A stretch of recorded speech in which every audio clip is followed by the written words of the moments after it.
All right, this is your favorite segment, Tom, I think, right?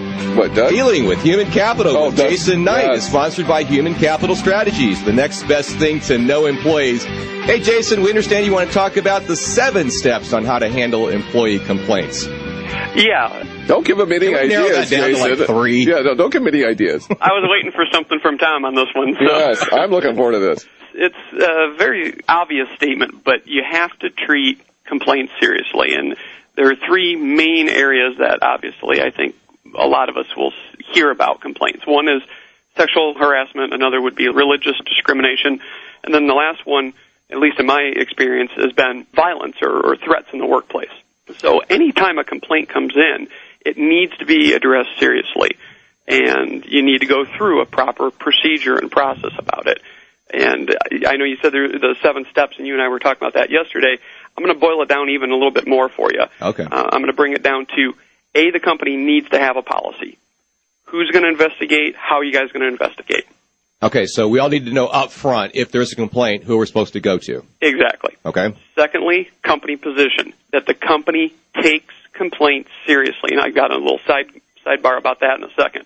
Third is about appointing the investigator, making sure that you do the interview, you get the complaint in writing, signed, initiate an investigation, speak to all the parties, document everything, document, as I talk about all the time. So don't companies sort of normally do this?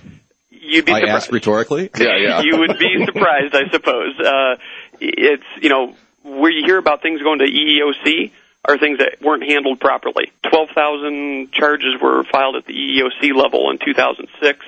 All right, so by the time it gets to those guys, the company is really messed up. Yeah, they've messed up. They've dropped the ball. They haven't dealt with it seriously, and it's causing a problem. And then, of course, reaching a determination, and that's going to be based upon the evidence, whether something needs to happen. Is there going to be discipline? Is there going to be termination? Is there not enough evidence to support it, et cetera? And then, regardless of that outcome, following up. All A couple weeks after the fact, maybe 6 weeks after the fact, 3 months after the fact, make sure no additional retaliation or anything else has occurred as a result of that. All right, now you said you had a story about this. I do have a story about taking something seriously. We actually had a client earlier this year. There was a sexual harassment claim brought up, and we jumped right onto it and everything. Bottom line is it was actually just some rumor and some misinterpretation of hearsay and hearing somebody talk in the back room. The person who was, quote-unquote, harassed, when we spoke to her, no, I wasn't harassed. No, nothing ever happened. I was saying this, and they must have heard something else. But So because we addressed it, it was dashed before it could have ever turned into something.